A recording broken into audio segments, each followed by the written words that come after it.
Hello guys! What's up?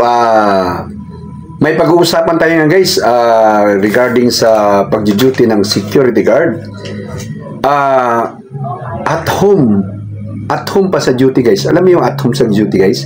Ano yung at home sa duty? Yung feeling ikaw na yung may-ari ng kumpanya pinag-dutyhan mo. Feeling na pasensya na kayo sa labi ko guys. Nasiko sa basketball yan guys eh. Okay, pag-usapan natin guys. Tara!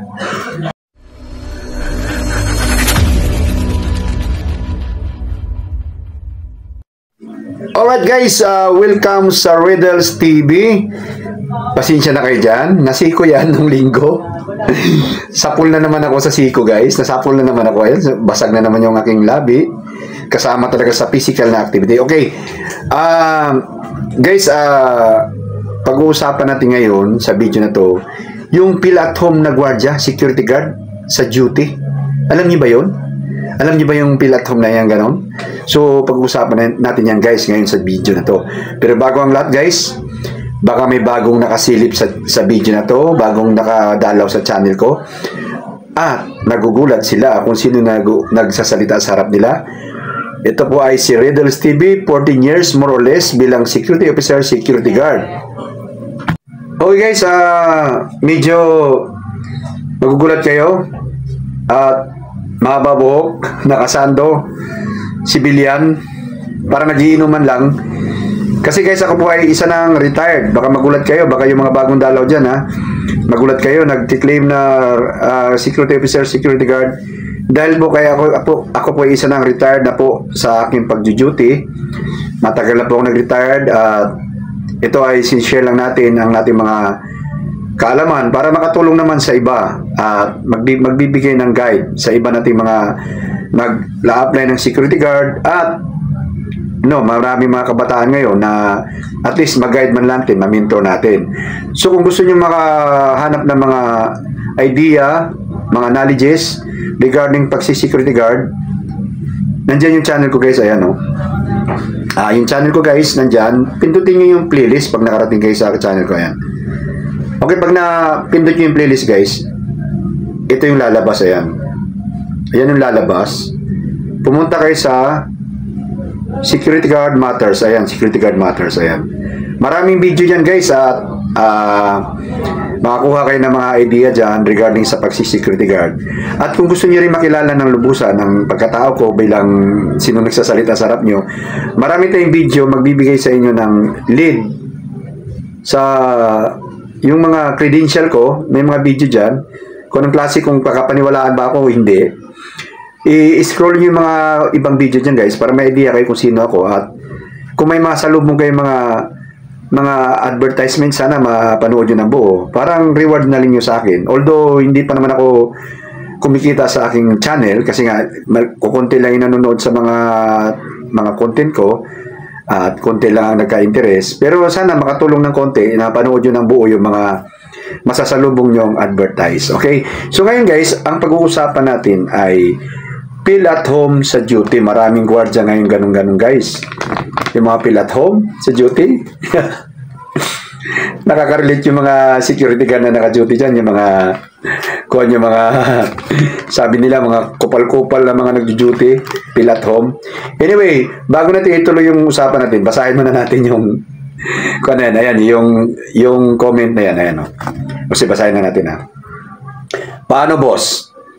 Kapag yung guard is ginamit yung isang unit ng condo as accommodation. Okay.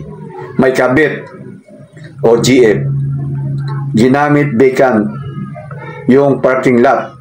Ginamit. So, ibig sabihin, may sasakyan siya. May sasakyan yung guardia. Kasi ginamit vacant So, may sasakyan. Pinarkingan niya. Okay. Tapos, may mga alagang hayop, manok, aso, pato. Ano to? Ginawang farm na nilagay sa basement at di naka-uniform. Pag minsan while on duty, pwede ikaso. Okay. So, platform na platform guys, di ba? Sipin mo naman yun, no? Platform. Una-una guys, kung i-analyze mo yung comment, yung nag-comment, palagay ko lang, boss, kung napanood nyo to, shout out sa iyo, boss. Hindi tayo magkakilala. Ikuha ko lang, tansya ko lang, na ikaw ay hindi security guard. Siguro isa kang maintenance sa building na yan, or isa sa mga empleyado na banas doon sa security guard. Okay? Una-una, boss, nakapaggalaw yung, una-una, intindihin muna natin, ang isang unit ng condo, ginawang accommodation. Marami naman pong mga kliyenteng gumagawa niyan. Binibigyan nila ng pring tira ang mga security guard. Lalo na kung malayo yung security guard, may mga kumpanyang nagbibigay naman ng pabor. Hindi naman lahat, pero may mga kumpanya. Kami dati, pwede kaming matulog sa pinagdudutihan namin, pero tago-tago. Tago-tago lang ba? Yung siksik lang sa gilid. Kasi nga, minsan kasi nagkukulang yung security guard. So, kung mayroong stay-in na security guard, pwede mong hugutin yon. Ilagay mo sa panggabi. Para wala lang butas yung duty. Okay? So, sa accommodation, may mga kliyenteng pumapayag talaga na mag-stay-in yung security guard o bilang konsiderasyon na lang din. Diba? So, nangyayari yan talaga. At ito lang yung may dala kang kabit or girlfriend. Tapos yung nag-alaga ka ng hayop at ginamit mo yung parkingan mo, baka may kuhan. At yung while on duty, naka-t-shirt. So, tansya ko dun sa condominium unit na yan, hindi siya na well managed. Hindi siya well managed. Baka parang kuha na siya, napabayaan na unit, at ang may-ari siguro ay nangangailangan na lang siguro ng tinatawag na caretaker. Siguro talagang palugoy ni unit. Kasi nga, una-una, kung will manage yung condominium na yan, ay kumpleto yan sa tinatawag na admin. May mga in-charge yan sa bawat department. So, may admin yan. So, kung may admin, may mga maintenance, may mga kuan, hindi pwede sigurong gawin yan kung na will manage yung tinatawag na condominium units. At halata naman siguro na yung agency ng gwardiya na yan ay patsi-patsi din, yung tika-tika ba, basta na lang makakakuha ng security guard, yung hindi nagbibigay ng tamang pasahod, wala sa ayos na security o agency. Kasi una-una, kung ikaw ay on duty na walang uniforme, kung agency na matino, every now and then may mga inspector na dumadalaw yan. Lalo na kung mga single post na mga area. So, hindi pwedeng gumalaw ng ganun ang security guard. So, halata na itong nagko-comment at yung condominium units ay wala siyang gaanong kuwanang. Siguro hinabol lang ng may-ari na may caretaker, kaya pinabayagan niyang tumira yung security guard. At saka, sigurado, ang gwardiya nito, wala sa tamang pasildo kasi ginagamit niya. Okay guys, yung security guard guys ay siguro parang pambawi na lang siguro niya sa kanyang sweldo, hindi ganong, kumbaga, wala sa tamang pasahod yung kanyang duty. Kaya, ayun, nag-aalaga na lang siya ng manok siguro, pato, parang pangbawi niya sa kanyang, sa kanyang, siguro kakulangan ng sweldo na, siguro yung agency, delay magpasahod, o kaya, 3 buwan, 2 buwan hindi magpasahod, 2 kinsenas, ganon, yung condominium units may-ari, baka hindi rin active din na magbayad sa, baka lang to sir, hindi ko sinabing kuhan. Ito ay tansya ko lang sa sitwasyon, kaya bakit nagkaganito yung duty ng security guard. So, yung pag-uniforme siguro, pinabayaan na ng agency, hindi pinupuntahan, nandun lang naman siya, tagabantay lang siya ng kuhan. Parang caretaker na nga lang. So, kuhan, yun ang, tapos, si sir, yung nag-comment, hindi ko alam kung ano siya, maintenance ba siya? Maintenance siya sa building, tapos nababa na siya dun sa gwardiya kasi siguro sobrang at home na nung security guard, feeling siya na may-ari, siya na ang kuan, siguro naghahari-harian din, nagutos-utos doon sa maintenance. Kaya ganit, parang feeling ko may nakalihim na inis doon sa gwardiya. So, ang kuan niya, ang huli niyang statement ay ano pwedeng ikaso. Sa kasagayan palad, sir, wala kayong kakaso sa gwardiya. Bakit? Una-una, bakit pinayagan ng management ng condominium unit? Yung rulings ng condominium units ang masusunod dapat doon. So, doon sa condominium units, may tinatawag na admin nga po dapat yon. Yun ang mga nagbibigay ng guidelines na hindi pwedeng gawin ng security guard. Pwede kayong mag-stay dyan, pero dapat wala kayong dadalhin ng mga girlfriend o yung ganun. May mga guidelines yon na hindi pwede gawin. Kasi kung gagawin mo yon, yung mga bawal, pwede kayo namin paalisin. Parang ganon. So, yun namang pag-uniforme na walang uniforme, saklaw po ng agency yun. Dapat nasusupervise ng agency na dapat yung kanilang security guard ay naka-proper uniform on duty. Since kung tama yung aking hinala na yung condominium units ay hindi na siya well-managed na establishment at hinahabol na lang nila ay mayroong caretaker at hindi ganong nagpapasweldo ng tama, wala sa tamang pasweldo, kaya yung gwardiya talagang feel at home na nag-aalaga ng kahit ano-ano na lang at halos isasakupin niya na yung lahat ng mga area doon para lang siguro makabawi doon sa kakulangan ng agency, walang pasahod, walang tamang kuan, kaya doon siya bumabawi. Okay? So sir, wala tayong pwedeng ikaso doon sa gwardiya. Depende na yan sa management. Kung gusto nilang paalisin yung gwardiya, alisin nila, paalisin nila yung gwardiya, tanggalin nila yung gwardiya, at para mawala na yung mga ginagawa ng gwardiya. Since pinabayaan nila, baka talagang mas malaki ang pabor na nakuha nila kaysa sa hassle na ginawa ng gwardiya, di ba? Kasi, di ba, una isipin mo, baka hindi napapasahod ng tama, tapos mayroong caretaker yung condominium, walang basta-basta nakakapasok dahil nandun siya, di ba? So, ikaw naman, dahil siguro naghahari-harian yung gwardiya, nag-utos-utos ka nun, magpiling siyang boss doon, siya na ang mayordomo doon, banas ka naman siguro dahil siguro isa ka sa mga maintenance doon at yun na nga, pinagkukuhan-kuhan ng security guard. So, wala tayong pwede ikaso doon, sir. Depende na yan sa management. So, dito na tayo sa pag-uusapan nito yung feeling at home sa duty. Ito yung dapat i-aware natin. Pag nasa duty tayo, kunwari, maraming gwardiya na natatanggal dahil na feeling at home na. Parang sobrang familiar na sa duty natin. O kunwari, ikaw, security guard, ay nag-duty na ng 9 na taon. 9 na taon ka na nag-duty. 9 na taon na nag-duty ba?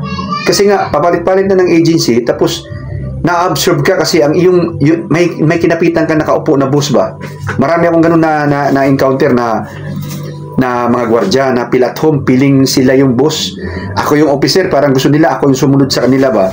So, nakikita ko yun, just naririnig ko yung background ng gwardiya na papalit-palit na ng agency pala yung company pero nandun pa rin siya. Kasi nga, bakit? Na-absorb siya kasi nga yung boss na nakaupo, yung pinaka-boss, may mga boss doon, binabakiran siya. So, palagi siyang na-absorb. So, siya naman, feeling niya, superior na siya kasi atagal na siya doon eh. Hanggang sa hindi mo nang namamalayan na hindi mo namalayan na ikaw pala ay isang security guard sa duty mo. Hindi ka empleyado, hindi ka boss, hindi ka manager. May mga ibang gwardiya kasi na pag ganoon ang sitwasyon, piling-pilingan na naninindak na ng kasama, naninindak na ng officer kasi marami akong ganun na gwardiya na nakakalimutan nila na security guard pa rin sila. Kahit tumagal sila ng 9 na taon doon sa area nila, 10 taon, mayroon nga akong tauhan dati na palaging bukang bibig niya. 12 taon na ako rito, kaya huwag niyo kung gaganong siya pagka sinisita ako dati. Ganon ang banggit niya. Sa isip-isip ko, pakialam ko kung ilang taon ka na rito. Kasi nga, mayroon silang tinatawag na sinasandalang mga nakaposisyon na mga tao, baka backer nila. So, kaya hindi talaga untouchable sila. So, yun din ang gusto kong ipahiwatig sa video na to, na huwag nating kalimutan where you belong, or kaya huwag mong kalimutan na saan ka nakalagay, saan ka nakapwesto. Ha? Kasi may ibang mga gwardiya na tumagalan ng ganon, feeling sila ay empleyado na o kaya may-ari na ng kumpanya. Kaya doon narireklamo yung mga baguhan na sinisindak nila, binibigyan nila ng kuwan, yung tinatawag na kuwan ba, yung minamaliit nila kasi nga bago pa, walang alam, sila kabisado. Hello, 12 taon, 10 taon ka sa kumpanya naka-duty na yan, tapos ikukumpara mo sa amin na bago pa lang kararating lang namin dyan. Natural, marami kaming walang alam. Kaya wag mong ipagmalaki na yung iba nagrereklamo kay ang bobo mo naman, hindi ka man lang makakuha, mabulyaso na ng konti, magkamali na ng konti, ang banggit palagi, ang hina mo naman, hindi ka man makapick up, tinuro ko na sa'yo yan, gaganon agad, feeling ba magaling? Ganon kasi at home na nga sila eh. O, di ba? So, siyempre, yung ibang tauhan ko dati, nagsusumbong sa akin, sir, mayabang yung babae na yan, sir, lalo na yung mga babae kadalasan ganon eh, mga babae, na yung bang feeling sila, magaling sila, kasi at home na nga sila. Pero hello, tandaan mo, kahit anong galing mo, ano ka ba sa kumpanya? Di ba security guard? O yung kasama mong minaliit mo, ano ba siya? Security guard din. So, ibig sabihin, pareho kayo ng kategory. Huwag mo ipagyabang na 12 taon ka at siya kararating lang. Huwag mo ipagyabang na marami kang alam sa trabaho. Diba? Kasi 12 taon ka na. Ikukumpara mo bago pa nga yun eh. Yun ang sinasabi kong ibang gwardiya na yung feel at home sa duty. Ha? Tandaan mo, dapat ikaw ang mahiya sa sarili mo. 12 taon ka na, gwardiya ka pa rin. O, di ba? At wag mo ipagmalaki na 12 ka dyan. Kasi 12 taon ka na nga dyan sa kumpanya mo. Pero still, gwardiya ka pa rin. At minimum pa rin ang tinatanggap mo. Hindi ka pa rin regular. Kaya wag mong maliitin. Kung ikaw gwardiya ngayon may gwardiya na kakapanood sa video na to, na sobrang tagal na sa duty, huwag mong ipagmalaki yan, guys. Dapat mga ikalo mo yan eh. 12 na ako rito taon na. Security guard pa rin ako ha. Ha? Ganun ang palaging banggit sa akin dati nung kakarating lang namin sa kumpanya. Siyempre, officer, parang gusto nilang i-intimidate yung officer ba? Ikaw, officer ka? O ano ngayon kung officer ka? Parang ganun eh. Kami 12 na kami rito. Lalo na yung na-absorb palagi na gwardiya. Yan ang palaging kinukuha nila. Eh ako hindi rin ako nagpapa-intimidate kasi ang feeling ko, bakit? Ano ka ba? Security guard ka rin naman pa rin. Tulad namin ha. Kahit 12 taong ka na rito ha. Ha? Oh, bakit? Kung matalino ka, kung magaling ka, ay hindi ka na security guard. Abogado ka na, engineer ka na, doktor ka na. Pero kung still security guard ka pa rin, huwag mo ipagmalaki na ikaw ay tumagal na ng 12 o 10 taon dyan sa duty mo. Diba? At ang yabang mo pa na perang feeling mo na sobrang galing mo sa duty dahil at home ka na nga eh. Diyan ka na nga tumagal eh. Tapos mamaliitin mo yung kasama mong kararating lang doon at hindi pa kabisado yung mga tao. Eh, mamaliitin mo na tinuro ko na sa'yo yan. Hindi mo pa... dalawang beses mo tinuro, natural hindi makukuha agad yung trabaho o kaya hindi mapamilyar agad yung mga tao. Ikaw, 12 ka na, 10 years ka na, kahit nakapikit yung kabilang mata mo, kilalang utot pa lang ng mga tao doon, kilala mo na kasi ganun ka ka-familiar sa duty mo. Diba? At yung ibang security guard naman, binibigyan ng tinatawag na pabor sa kumpanya, huwag nating abusuhin. Kasi still, security guard pa rin tayo. Bisita pa rin tayo dun sa kumpanya. Maraming na tatanggal na gwardiya na matagal na ako rito. Tapos yun, nabanas na yung mga tao sa paligid, pati mga empleyado. Kasi matagal na nga daw sila. O, matagal ka na nga. O, dahil lumaki na yung ulo mo. Tumagal ka, lumaki yung ulo mo. O, ayun. Anong nangyari? Nabanas. Maraming ganun. Tinanggal. O, wala rin magawa. So, I hope guys na sa video na to, ma-remind ko sa inyo ang mga security guard dyan, somewhere there, over there, or underwear, or under there, na pag may binigay na pabor sa atin, ang kumpanya, huwag nating abusuhin.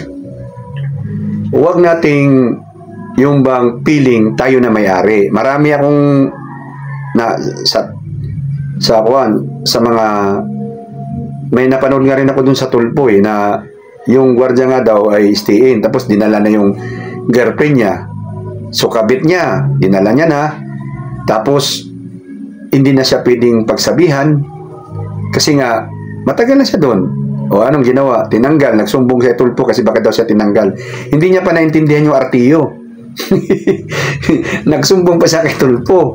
Buti lang in-entertain ni tulpo at yun na nga, nakita rin na may abuso din siyang ginawa. So, guys, I hope na dapat kung security guard ka, know your limits. Okay? Know where you belong. Kung ikaw ay tumagal na sa pwesto mo, at home ka na, feeling at home ka na, pero i-maintain mo pa rin yung tinatawag na barriers, distance. Empleyado sila, gwardiya ka. Hindi yung feeling mo, mas mataas ka pa sa empleyado. Nawala na yung paggalang mo sa mga empleyado dahil matagal ka na. Lalo na yung mga empleyadong bata pa. Gusto mo sindakin yung empleyadong bata kasi nga, feeling mo bago. Mahiya ka naman sa sarili mo. Yung bata, empleyado na. Ikaw, nag-security guard ka pa rin. Di ba? Sabihin mong 12 taon ka na dyan. Pasensya na sa masasaktan ha. Yung paggalang natin nandun pa rin.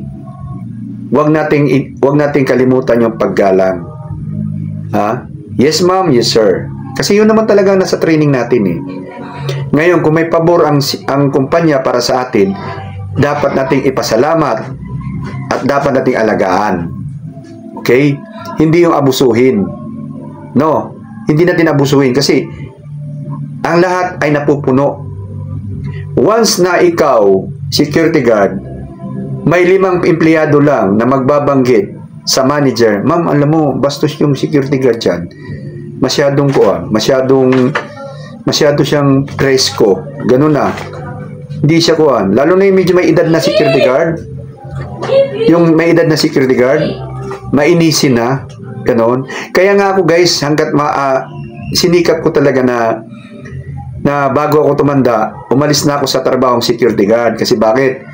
Minsan kasi, nakakasakit talaga ng damdamin na may edad ka na, tapos yung may edad ka na guys, tapos yung nakaposisyon, mas bata na sa'yo.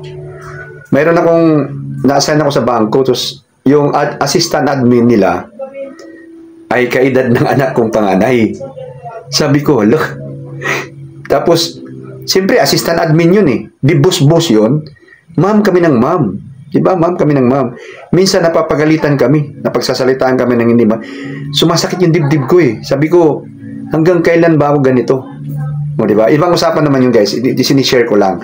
Sinishare ko lang na hanggang kailan ba ako ganito na nagkakaedad na ako tapos medyo may mga bata na yung pumapasok. So, sinikap ko talaga makalis sa security guard. So, ganun siguro yung ibang gwardiya na tumagal na sa duty nila at may edad na sila.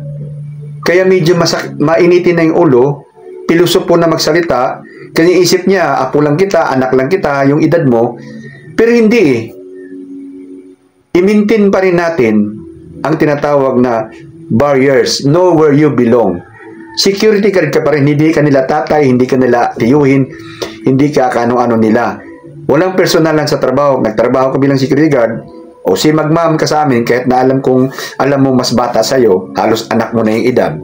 O, diba? Kasi tinanggap mo eh, na mag-security guard ka hanggang sa pagtanda. So, wag kang makalimot na magbigay ng galang pa rin dun sa mga empleyado. Hindi yung, tumagal na ako rito, 15 taon na ako rito, wag nyo akong gaganunin mo sa rin. Wag, masyadong feel at home ka na sa duty mo. So, yun ang iwasan natin guys. Okay? So, I hope guys na nag-gets yung ibig kong sabihin. Kung nag-gets nyo, I hope na malike nyo. Pero kung nainis kayo, dislike the video guys. Pwede naman yung i-dislike, pipindutin lang naman ninyo guys eh. So, yung mga bagong dalaw guys, at ngayon pa lang nasilip sa video natin, sana mapindot nyo na yung subscribe dyan, idamay nyo na yung notification, at yung mga advertisement natin, huwag kalimutang panoorin. Sunod na video guys, kita-kita tayo, bye-bye!